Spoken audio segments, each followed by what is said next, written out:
Come on, you created a human. Oh my God, yes. That's huge. You brought him into this world. It's not possible not to believe in yourself after that, right? Yes. Because I was born this way. I mean, I was born... Can this be like a Twitter moment right here? Because that's like... Your business can be like ruined with the crisis, but I can be fired tomorrow. We don't know. You eat what you pray kind of It's in your hands. It's in your...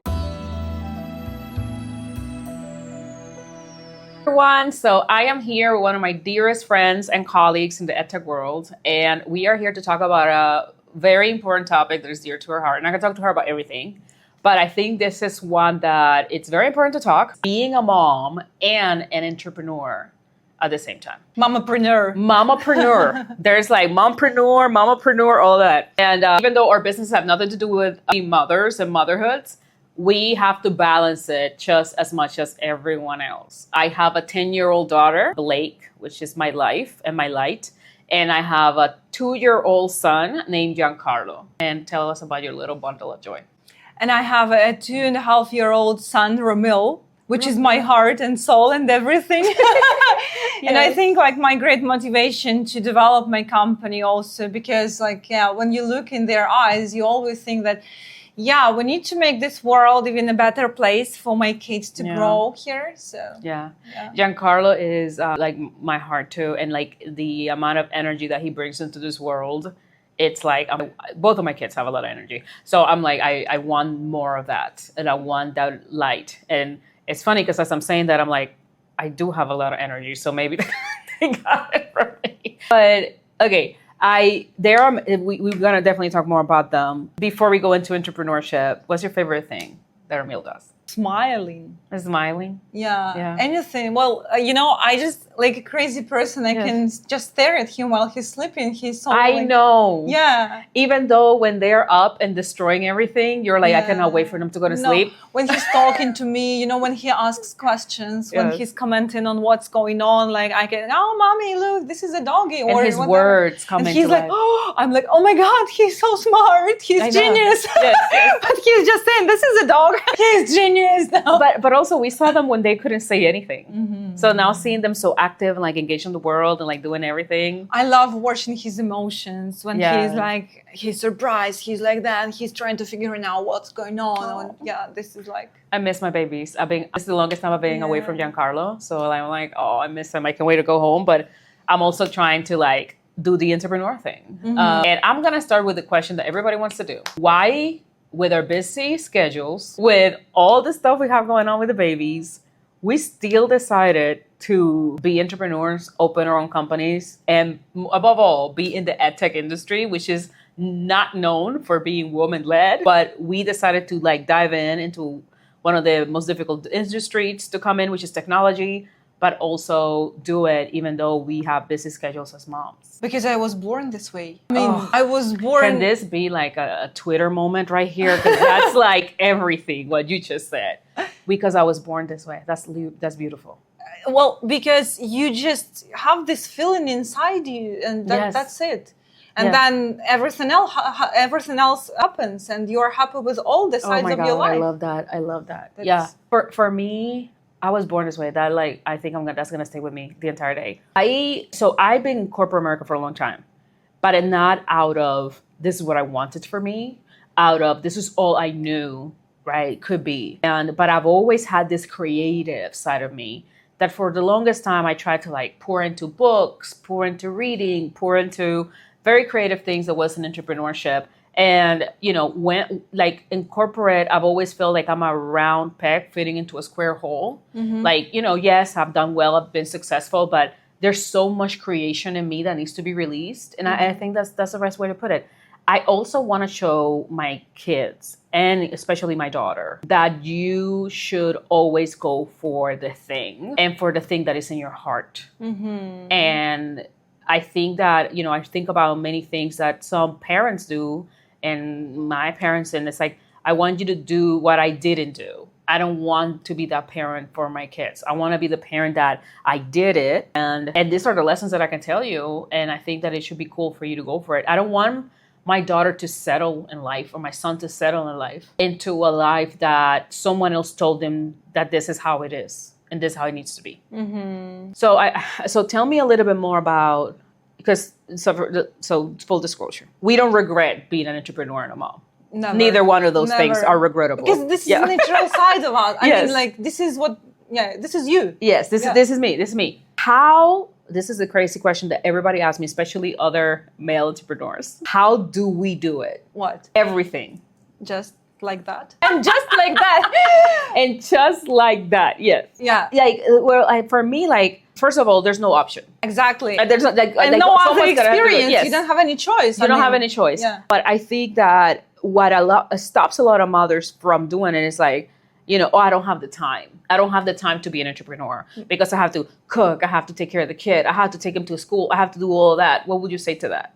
I have a funny story to share. Several years ago, when I was in charge of a language school that I founded, I had an employee, and she was like, we had a call. We were in the middle of conversation where she was sharing that she she was having a very bad experience of burning out, not because of the job that she was doing, not because of the teaching and stuff, but because she recently moved in with her new boyfriend, and she had to deal with cooking, all this household thing. Yes. And I was like, okay. So she was like, can I have some well, of course we gave her some break, but that for me, it's just my natural side. This is how I live. I organize my day. I help my husband with his day sometimes. I love cooking. I have my own routine. And we share our responsibilities with my husband. Yes. So that's, I think actually, I was lucky enough because my husband, he really supports me a lot in family stuff. And I think this is the key answer to all these questions about how you do that, because you're not doing it alone.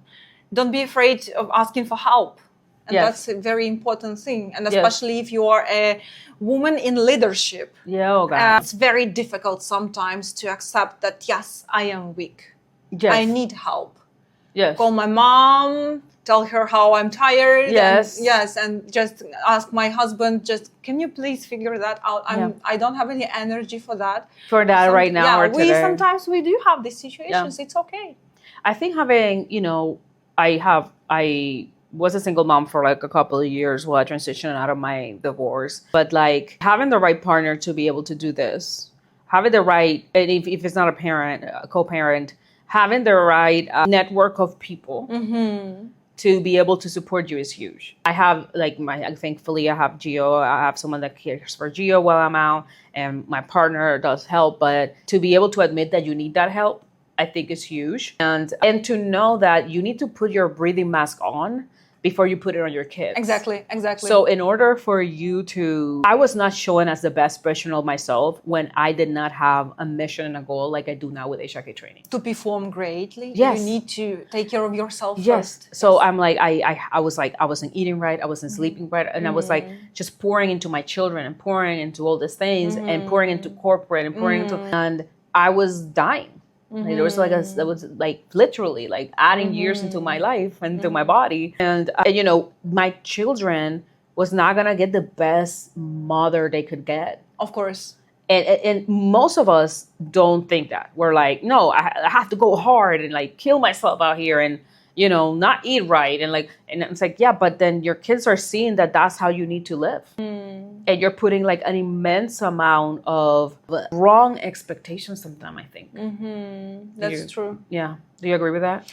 I totally agree. And also, I think that communication is the key skill that we all need to develop and improve, and especially when we have kids, because we need to build the right communications with the community, with our partner, and with our kids. To communicate correctly what exactly we are expecting our partner to do for us. And that's very important, because otherwise you will have these fights and conversations about how bad I am and how bad you are. The first question that we get, how do you manage being a mom working from home? Do you prefer going into an office location or stay at the house so you can manage everything? No, I prefer staying in the house. Truly, because I'm in the full control of the situation when I'm working from home. I can manage some of the tasks I need to complete to, like, in the family terms, and like cooking or doing something at home. And then, because my child, he's not at home during the daytime, he is at the nursery. So I'm totally fine with that. Let me tell you, my son is at the house. How do you organize it? Because at the nursery, I know exactly that he has his own schedule. He follows, some things that he completes during the day. And at the end of the day, he feels tired and he goes to sleep. Yes. And then we play for a couple of hours at home. We do his evening routine, and then he goes to sleep. So it was by accident, but it happened gracefully because I do love my nanny. But she was Gio's teacher at daycare.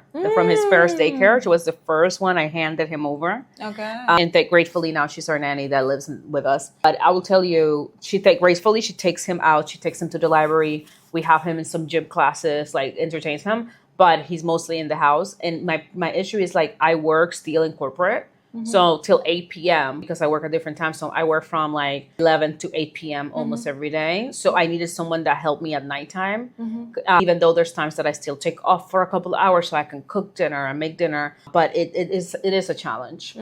For me, the biggest challenge is to have a full-time corporate job, have an entrepreneurship journey, because like I have to launch the entrepreneurship journey simultaneously as the corporate job that I have, which I love. It's a great company. It's like, but the hours are long. Yeah. And like for me, that's the beauty and one of the positive things of entrepreneurship. You're building something that is going to allow you to do your own schedule. Now you're going to work hard, but you're going to work hard the hours that you want to work hard, and you're going to work hard on you make your schedule.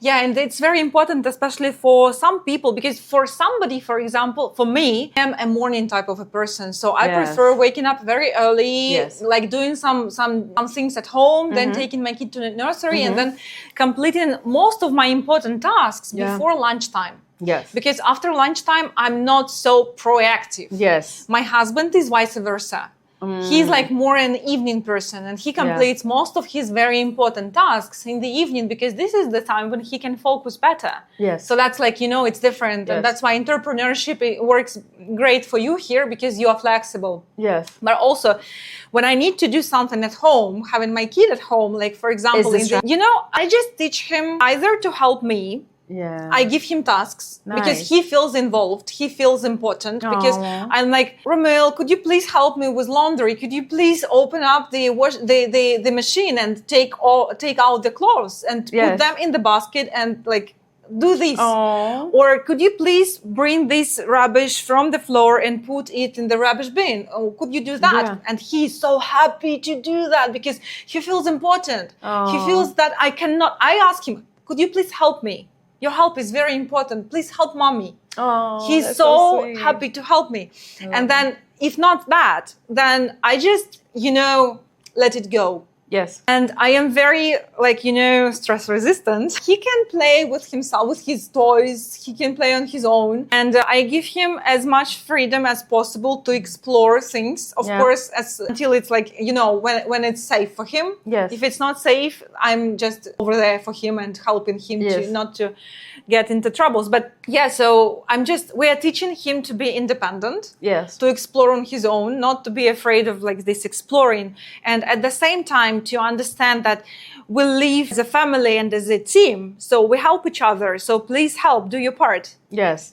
I love that you do that. For me, Gio, and Blake, I try to find things that we can do, the three of us together. When you add a second kid into the equation, things get complicated because one wants to do something different than the other, and you're trying to balance it. But Blake loves cooking with me. She loves baking. We do a lot of baking together. Gio loves baking, so he's mixing the eggs. Ramil loves cracking the eggs. Crack eggs all the time. Yeah. You'll be trying to grab the eggs and throw it in the pan, and destroying it.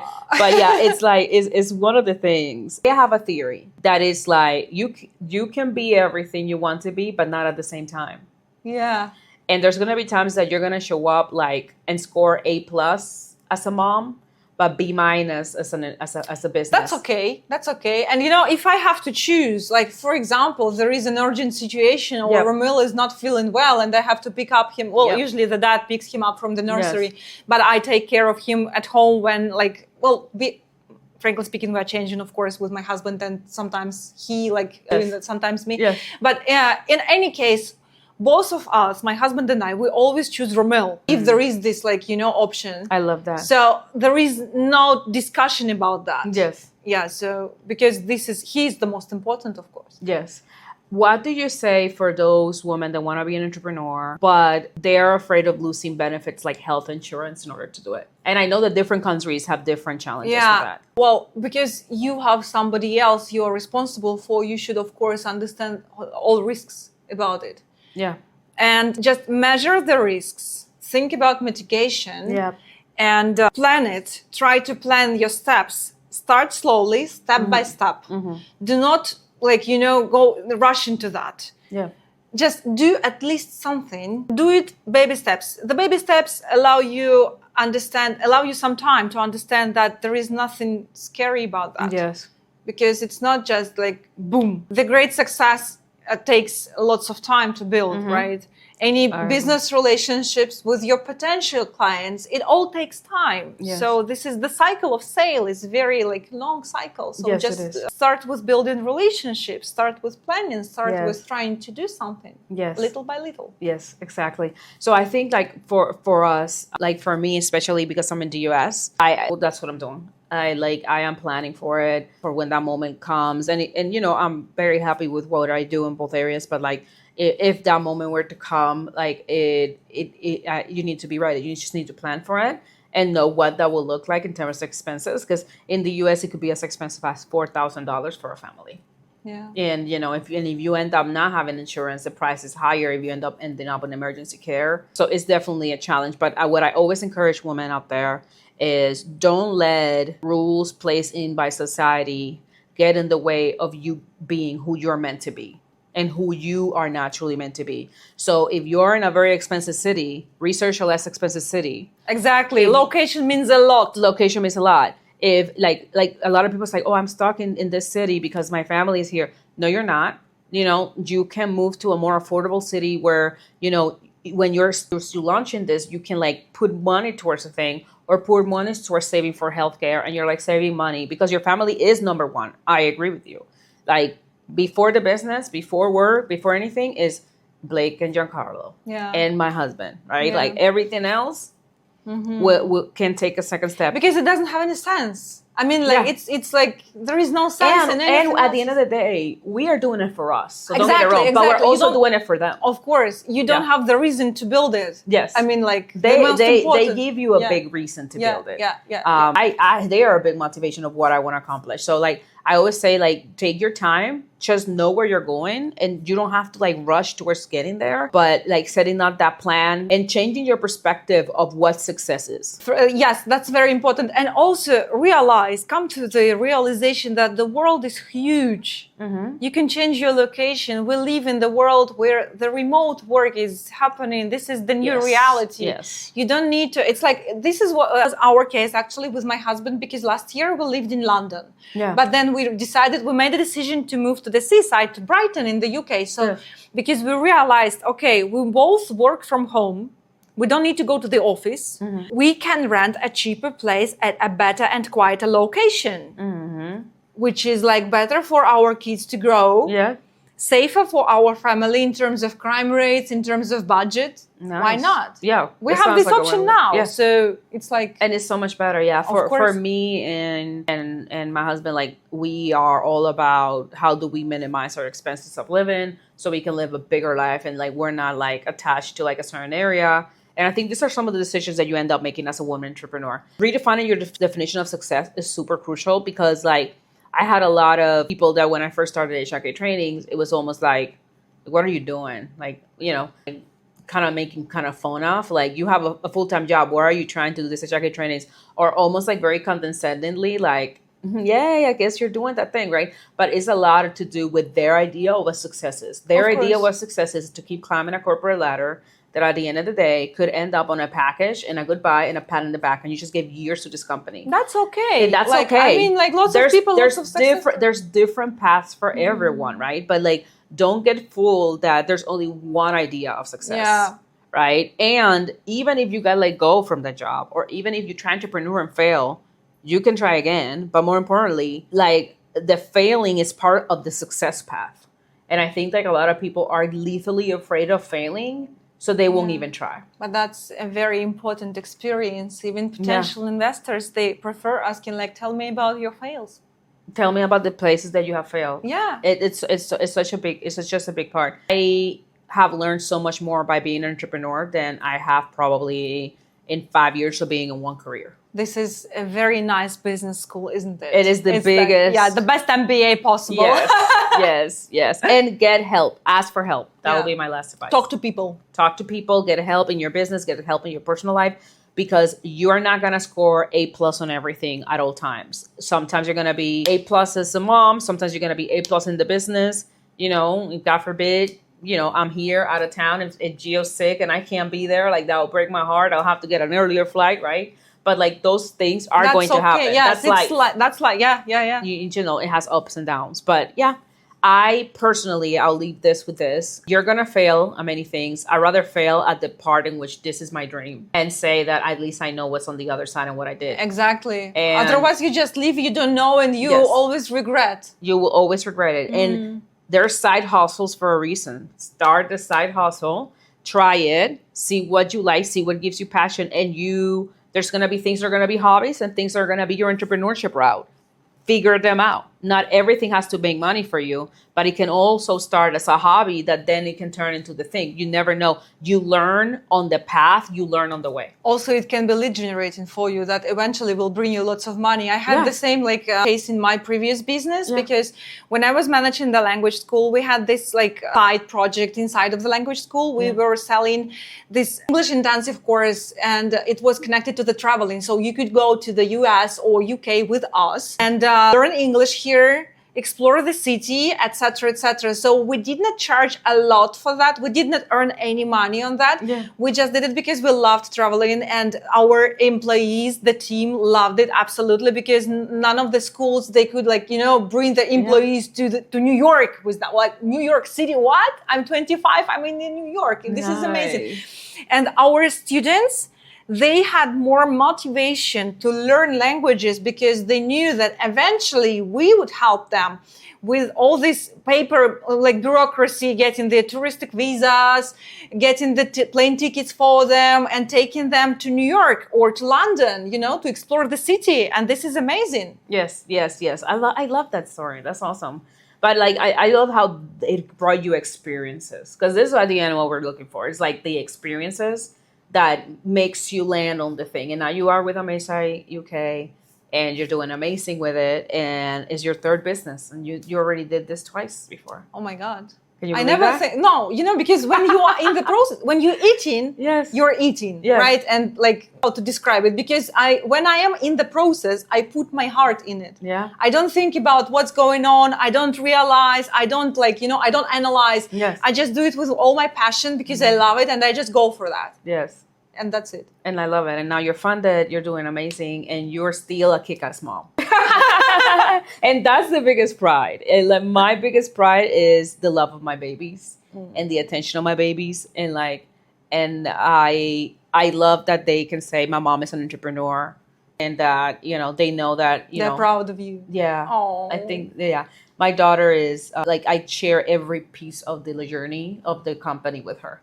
She knows everything. That's amazing, because she feels so involved, in the Yes, she is. She, when we built Coachai, she saw the koala. She had, she loved the koala. She's like, koala, I need the koala to smile more, Mom. I'm like, okay, we're going to make the koala more smiley. So when it came out, she already knew, that existed, and she was a part of the journey early. This is so wonderful. Yes, I want, and, Gio knows about it. And but I want them to know. Because one day they'll know that it was also built not just for me, but for them. And that's important to share these stories in the family, because, for example, I come from a family where it's like a female founders family, female entrepreneurs family. Yes.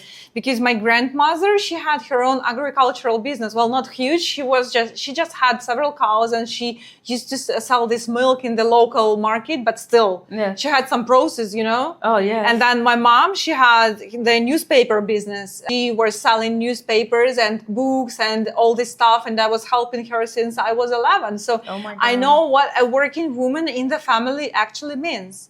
I love and they that. share lots of things with us, not just telling the stories and speaking about the values and what you need to know before you start your business, but because you were so into that. Yeah.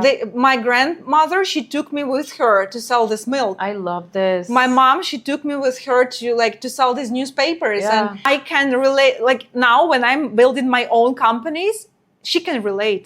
Oh my I God. share the process with, she is turning 70 next year. She understands everything about the tech, about AI, about investors, about everything, about this market. Beautiful. Because she reads a lot of this literature, the news, the media, Yeah. and I tell her a lot.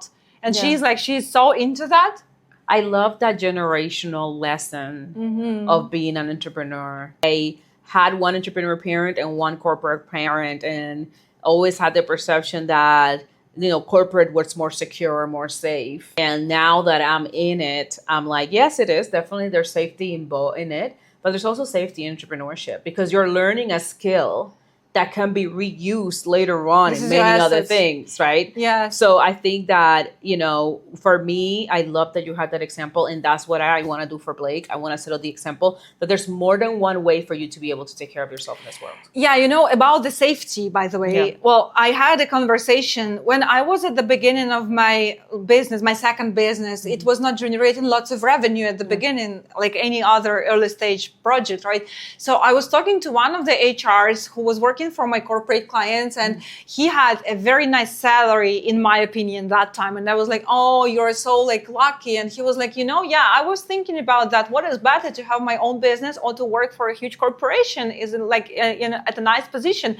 But you know what? Your business can be ruined with the crisis, but I can be fired tomorrow. We don't know. So there is no safety, and there is safety at the same time because you are in the control of you should be always thinking. Yes, exactly. So. Yes, especially when it comes to getting clients, right? So you gotta wait for the paycheck 2 weeks later, and then you have the clients. You get to look for the clients. Yeah. So it's a very you eat what you pray kind of mentality. In your hands. It's in your hands versus having to wait for that 2-week paycheck to show up again. So that is very powerful. Okay, what else do you want to leave all these women entrepreneurs? What other entrepreneurs message? Maybe, well, this is my personal, and I think that we should all allow ourselves a little bit of more freedom. The same with our kids, to allow kids a bit more freedom, not just because you are allowed to do anything, but this is about the mindset, to be a bit free, freer in your mindset in terms of mentality, because this freedom allows you dream a bit more, right? To achieve, to be more ambitious about who you want to be when you grow up. Both when you are already 30, 35, 40, and when you are 2 years old. Yep, I agree with that. For me, my message is go for it. Go for it slowly. Go for it step by step. Go for it fully. However works for you. There's no one way one entrepreneur mother doesn't. There's no one way your situation is very different than mine, right? I have two. You have one. Your son gets to go to school. Mine gets. We all do it in different ways, and no one is judging you. Exactly. Just go for it, and more importantly, listen to yourself. Don't listen to what everybody else tells you around. And you, more than anybody, know what you need. That's true. And also stop underestimating yourself, because, come on, you created a human. Oh my God, yes. That's huge. You brought him into this world. It's not possible not to believe in yourself after that, right? Yes.